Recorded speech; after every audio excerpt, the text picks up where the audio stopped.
최소 5%만 있으시면 집을 살 수 있습니다. 50만 불까지는 5%, 50만 불이 넘어가게 됐을 경우에는 99만 9,999불까지는 10%를 또 준비하셔야 합니다. 그리고 밀리언 달러 100만 불이 넘어가게 됐을 경우에는 미니멈 다운 페이먼트는 20%가 필요합니다. 물론 나머지 차액은 소득으로 준비가 되셔야 합니다. 20% 이하로 모기지를 받으실 때는 캐나다에서 모기지 디폴트 인슈런스를 강제로 들게 합니다. 그 보험 금액은 모기지에 포함해서 받기 때문에 따로 지불은 안 하셔도 됩니다. 여기서 20% 이하로 다운페이를 하실 경우에는 맥시멈 최대 상한 기간이 25년이고요. 20% 이상으로 다운페이 하실 경우에는 최대 상한 기간이 30년이 됩니다.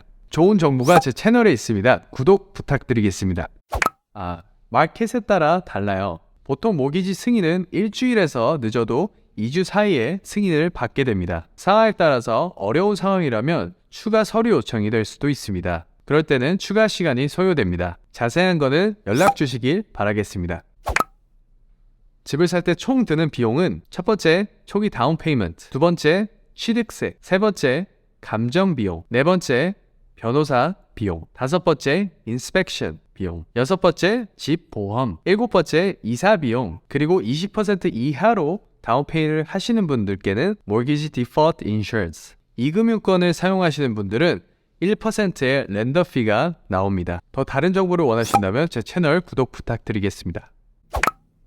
모든 계약 기간은 텀이 있습니다.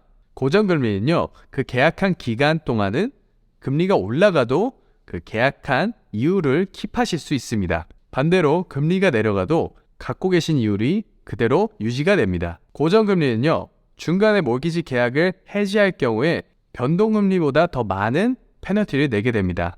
변동금리도 계약 기간이 있습니다. 보통 3년, 5년짜리가 있습니다. 변동금리는요, 시장의 기준금리에 따라서 같이 올라갔다 내려갔다 하게 됩니다.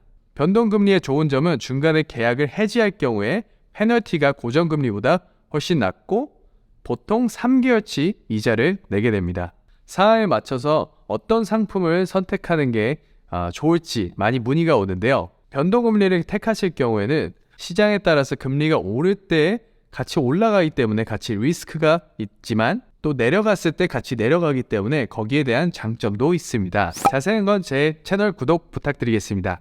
모기지는요, 소득에 부채가 없는 기준으로 4배에서 6배까지 예전에는 가능했었는데요. 요즘에는 금리가 많이 올랐잖아요. 그렇기 때문에 부채 없는 조건으로 소득에서 3.5배에서 4배로 사이에 가능 범위에 있습니다. 물론 앞으로 금리가 어떻게 될지는 아무도 모르겠지만 올라갔을 때랑 내려갔을 때 범위가 변동이 되기 때문에 자세한 거는 제가 항상 업데이트를 해드리도록 하겠습니다. 제 채널을 확인해 주세요. 네, 비즈니스 하시는 분들이 모기지를 받으실 때 준비하셔야 되는 것은 최소 비즈니스가 2년이 되셔야 되고요. 그리고 세금 모고 내역이 2년치가 준비되셔야 합니다. 그리고 재무제표도 2년치를 은행에서 검토를 하기 때문에 먼저 저와 문의하시고 그 다음에 준비하시면 됩니다. 하지만 비즈니스가 2년이 안 되시고 2년치 세금 보고가 굉장히 낮으신 분들을 위해서 다른 상품이 있습니다. 포기하지 마시고 저한테 연락 주시기 바랍니다.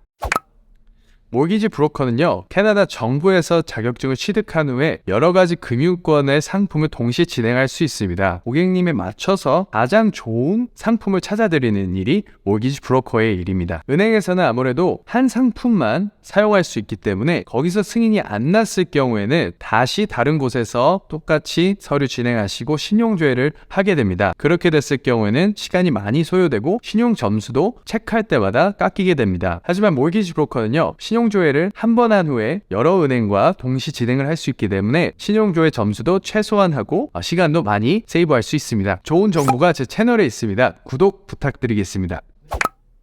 첫 주택 구매자도 조건은 같습니다. 소득이 가장 중요합니다. 하지만 첫 주택 구매자의 혜택이 있습니다. 첫 번째는 RRSP 리뎀션, 두 번째는 취득세 면제가 있고요. 세 번째는 이번에 새로 런칭된 First Home Savings Account가 있습니다. 자세한 거는 제 First Home Buyer Benefit 영상을 확인해 주시기 바라겠습니다.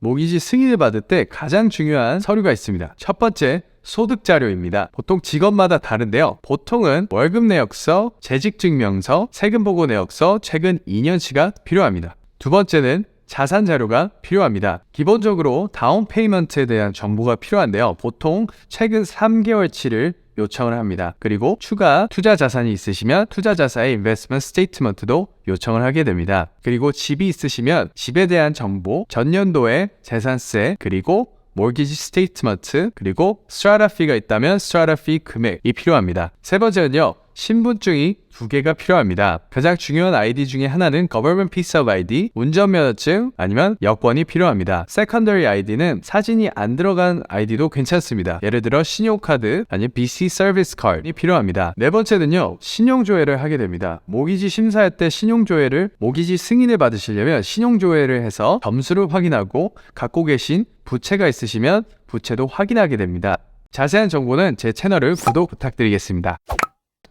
네, 가능합니다. 신용 점수가 낮아도 항상 방법은 있습니다. 보통 캐나다 시중은행 1금융권에서는 기본 가이드라인이 있는데요. 점수 680점 이상이 돼야 합니다. 하지만 680점 아래로 갖고 계신다면 2금융권에서 다른 방법으로 승인을 받을 수 있습니다. 보통 2금융권은 이자가 1금융에 비해 조금 더 높고 1%의 랜덤 피가 붙게 됩니다. 하지만 더 플렉시블한 심사 기준이 있기 때문에 고객님의 상황에 맞춰서 더 좋은 상품을 받으실 수 있습니다. 더 자세한 정보는 제 채널을 확인해 주시기 바라겠습니다.